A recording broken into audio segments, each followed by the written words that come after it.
राधा वल्लभ श्री हरिवंश। राधे राधे दोस्तों, welcome back to my channel my life with Kupala. आशा करती हूँ हमारे प्रिय प्रियतम जी की कृपा से आप सब अच्छे होंगे। हमारे सदगुरुदेव भगवान जी के चरणों में कोटि कोटि नमन। पिछले दिनों जो कुछ भी चल रहा है बहुत ही असहनीय हो रहा है। अभी हमारे परम पूज्य सदगुरुदेव भगवान जी के पास तरह तरह की पर्सनल प्रॉब्लम्स लेकर भक्त जाते हैं, युवाएं भी जाते हैं। अभी किसी का ये सवाल रहा कि कैसे हम अपने लाइफ पार्टनर को चूज कर सकते हैं और समाज के इस फास्ट मूविंग एरा में ये जो द्रुतगामिता है समाज का, सब कुछ इतनी जल्दी जल्दी पाने का ये जो भूख है, इसके चलते हम अपने आप को कैसे पवित्र बनाए रख सकते हैं, इसका उत्तर देने के लिए हमारे परम पूज्य सदगुरुदेव भगवान जी ने लड़का और लड़की दोनों को ही अपने चरित्र को संयमी बनाने के लिए ही सुझाव दिया था। इस दौरान उनकी स्टेटमेंट में अगर ये बोला जाता है कि 100 में से 2-4 लड़कियां ही बड़े होने तक, यानी कि अपने यूथ तक अपने आप को पवित्र रख पाती हैं, ये 100% ट्रू स्टेटमेंट है। और मैं एक औरत होते हुए भी इस स्टेटमेंट को 100% 100 टाइम्स सपोर्ट करती हूं, पूरी तरीके से सपोर्ट करती हूं। आजकल की यूथ का जो जल्दी जल्दी सब कुछ पाने का ये तड़प है, यही समाज को एक ऐसी खाई के किनारे पर जाकर खड़ा कर दिया है जहां से समाज आगे बढ़ तो रही है, पर समाज के यूथ का एक बड़ा अंश खाई में गिर भी रहे हैं। डाइवोर्स, सामूहिक अत्याचार, अपने कर्म स्थल में एक लड़की को बहुत सारा कंप्रोमाइज करना, ये सब कुछ एक हाथ से बजने वाली ताली नहीं है। ना तो हम इलिटरेट हैं और ना ही हम नासमझ हैं, ना ही हम अंधे हैं। दिख हमको भी सब कुछ रहा है, तो इतनी मिर्ची लग क्यों गई? समाज में जो चल रहा है, समाज का जो प्रतिबिंब आईने में प्रतिफलित हो रहा है, एक संत होने के नाते, एक ब्रह्मचरी होने के नाते, एक मोटिवेशनल स्पीकर होने के नाते, एक सद्गुरु होने के नाते, सनातन की एक जाने माने पर्सनैलिटी होने के नाते सदगुरुदेव भगवान जी वही तो कहेंगे, या फिर उनके ऊपर भी प्रेशर आ गया अभी कि लोगों का मन रखते हुए वो कहें? देखिए दोस्तों, दीक्षा लेने की पहले की बात, दीक्षा लेने की बाद की बात, इतने सारे नियम, लाखों व्यूज, सब जिनके लिए हैं, जिनके श्रीमुख से वो दिव्य नाम पाने के लिए आज की युवा पीढ़ी अपने आप को संयमी बनाकर चल रहे हैं सनातन के पथ पर, सनातन के मार्ग पर। उनको पथ दिखाने का हक, अधिकार हमारे सदगुरुदेव भगवान जी को है, बिल्कुल है। जिन्होंने मारने की, जान से मारने की धमकी लिखकर चले गए सोशल मीडिया पर, उनको मैं याद दिला दूं। इंडियन पिनल कोड सेक्शन 503 के मुताबिक आप किसी को ओपन डेथ थ्रेट नहीं दे सकते हो, जबकि इतने सारे औरतें भी समर्थन कर रहे हैं। कथावाचक श्री अनिरुद्धाचार्य जी का और हमारे सद्गुरुदेव भगवान जी का स्टेटमेंट गलत बिल्कुल भी नहीं है। रोड पर निकलते हैं, कोलकाता की बात कर रही हूं, कॉरपोरेट हब पहुंचते पहुंचते यही दिखाई देता है, लड़के कम स्मोक कर रहे हैं, लड़कियों के हाथ में सिगरेट हर एक के हाथ में है। क्रमशः लड़कियां शर्मा रही हैं। सलवार कुर्ती अपने पूरा अंग ढक के चलने पर लड़कियां शर्मा रही हैं।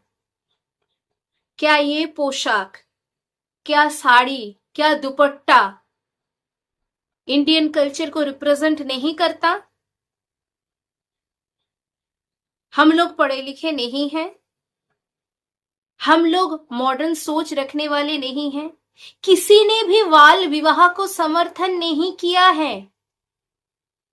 दोनों में से किसी ने भी बाल विवाह को समर्थन नहीं किया है। उन्होंने ये बोला है कि समाज और सिचुएशन ऐसी है, वर्तमान समाज में इतनी फास्ट लाइफस्टाइल चल रहा है कि एक को देखकर दूसरा, दूसरे को देखकर तीसरा, तीसरे को देखकर चौथा व्यक्ति उसी फास्ट कल्चर की ओर अपने आप को बढ़ने से रोक नहीं पा रहा है। और इसी के चलते 25-26 साल तक लड़कियां भी 4-5 जगह अपने लव लाइफ ट्राई कर चुकी होती है। मन की प्योरिटी भी तो एक प्योरिटी होती है, मन की संयम भी तो एक बात होती है। शरीर का तो आप छोड़ ही दीजिए, वो तो इतना प्योर, इतना पवित्र समाज होता तो 2-3 घंटे पर रूम रेंट में देने वाली कंपनी इतनी ना कमा पाती। लास्ट ईयर विंटर में मैं मायके से अपने अपार्टमेंट में लौट रही थी। 2 घंटे दूरी से 2 घंटे के सफर में जो ओला वाले भैया थे, उन्होंने मुझे बताया कि दिन भर आज जितनी भी छोटी बहनों को मैंने गाड़ी पर चढ़ाया है, सभी अपने डबल उम्र के लोगों के साथ चढ़े थे और कोई किसी के रिलेटिव्स नहीं थे। बहुत सारे लड़कियां आपके इस मोहल्ले में भी आए हैं और कहाँ घुसे हैं? होटल्स में। बाकी समझदारों के लिए इशारा काफी होता है। अपने जबान से कुछ बोलना और जबान को गंदा करना अभी एक ही बात हो चुकी है। तो हम औरतें नहीं हैं, हमें तो बुरा नहीं लगा। अगर पाप करना है तो पाप का भार भी उठाना पड़ेगा। कर्म कर रहे हैं जब लोग, तो उस कर्म को एडमिट करने की गट्स भी रखनी पड़ेगी। सिर्फ वेस्टर्न कल्चर को अपनाना ही सब कुछ तो नहीं होता है। वेस्टर्न कल्चर के जो लोग हैं, जो वेस्टर्न पीपल हैं, वो तो खुलेआम सब कुछ करते हैं पर एडमिट भी करते हैं। तो यहां पर लोगों को एडमिट करने पर इतनी मिर्ची क्यों लग गई कि लोग विरोध करने लगे? विरोध करने के लिए अपने आप को पहले मिरर के सामने रखकर पूछनी भी पड़ती है, क्या हम शुद्ध हैं? क्या हमारी सोच शुद्ध है? इसीलिए तो घर टूट रहा है। घर तो टूट रहा है। आप ग्राफ देख लीजिए, गूगल में अवेलेबल है ग्राफ। तो इसके चलते हुए जो मीडिया में हो रहा है, दीदी माँ जैसे साध्वी क्षमा मांग रही हैं, बार बार हमारे सदगुरुदेव भगवान जी के पिक्चर लेकर, हमारे सदगुरुदेव भगवान जी के नाम को लेकर मर्यादा की हानि हो रही है। उनके स्टेटमेंट से, उन दोनों के स्टेटमेंट से बहुत हो रहा है, बहुत हो गया है। हम सोशल मीडिया पर रील देखने से शर्माते हैं। हम क्यों इस मजबूरी को सहन करते हुए जाएं? हमारे भगवान के लिए एक पोशाक देखने जा रहे हैं, एक ज्वेलरी देखने जा रहे हैं, आंख मूंदना पड़ रहा है। क्यों?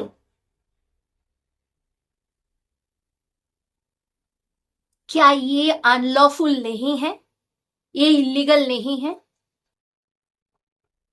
इंडियन संविधान को, भारतीय संविधान में स्वाधीनता दिया गया है, फ्रीडम तो बहुत सारा दिया गया है, पर नीचे जो कंडीशंस अप्लाइड लिखा गया है वो किसी को नहीं पता है शायद। स्वाधीनता जब स्वेच्छाचारिता बन जाए ना, तब समाज में अग्रगति नहीं होती है। दिखने पर लगता है समाज आगे बढ़ रहे हैं, पर असल में क्या होता है पता है? समाज के भीतर का जो मर्यादा है वो खोखला ही होता जाता है। आजकल की लड़कियां स्वाधीन हैं, अपने आप को उन्नति के शिखर तक लेके जाने के लिए स्वाधीन है। पढ़िए लिखिए, खूब आगे बढ़िए, तरक्की करिए, अपने देश का नाम रोशन करिए। इसके लिए स्वेच्छाचारी बनने की कोई जरूरत नहीं है। Smoking, drinking, night driving, night staying बहुत जरूरी नहीं है। और कंप्रोमाइज करके जॉब में, स्टडी में आगे बढ़ तो जाओगे, पर एक टाइम पे आकर फिर एंजाइटी, डिप्रेशन, अपने आप को खत्म कर देने की इच्छा, यही सब बढ़ जाएगी, जो कि बढ़ रहा है। इसीलिए रिहैब सेंटर्स में इतने भीड़ है। इसीलिए सदगुरुदेव भगवान जी के चरण तले एकांतिक वार्तालाप में जाने के लिए लोग इतने छटपटाते हैं, इतने परेशान होते हैं। सच को एडमिट करना भी पड़ता है। अगर किसी ने गलती किया है, अगर कोई उंगली उठा रहे हैं, अगर कोई मिरर दिखा रहे हैं, आईना दिखा रहे हैं, तो सच ही बोल रहे हैं, खोट हम सब में है। उनके विचार पर तो चलते चलते हमने चलना सीखा है, हम चलना सीख रहे हैं। उन्होंने तो जो देखा है वही बोला है। बाकी जो विरोध कर रहे हैं, शर्म करो। जिनकी विरोध कर रहे हो उनको कोई टीआरपी की जरूरत नहीं है। उनको भजन के लिए ज्यादा समय मिल जाए, श्यामा महारानी के लिए ज्यादा समय मिल जाए, श्यामा महारानी के नाम शरण करने के लिए, तो ये उनके लिए ही अच्छा है। लोग लाइन लगा के अपनी प्रॉब्लम्स लेकर उनके पास जा रहे हैं, तो समाज को जैसे दिखाना है वो ऐसे ही दिखाएंगे ना कि ये सब मत करिए। विरोध करने वाले संभल जाइए। कितने दिन विरोध करेंगे? दुर्गंध आने लगी है समाज से। सदगुरुदेव भगवान जी को श्रद्धा करती हूं, भक्ति करती हूं, पितृतुल्य मानती हूं। अगर परिवार के ऊपर, पिता के ऊपर, पिता के स्टेटमेंट को लेकर कोई उंगली उठाता, कोई विरोध करता, जैसे उनको बोलती वैसे ही जवाब ओपन फोरम में दे दिया। भले ही जवाब का कोई मोल ना हो, पर ये अपना कर्तव्य है। गुरु के ऊपर कोई उंगली उठाए, इष्ट के ऊपर कोई उंगली उठाए, सहन नहीं किया जा सकता। श्री राधा वल्लभ, श्री हरिवंश, श्री वृंदावन धाम, श्री वनचंद्र जी की जय। राधे राधे। हमारे सदगुरुदेव भगवान जी के चरण में कोटि कोटि नमन।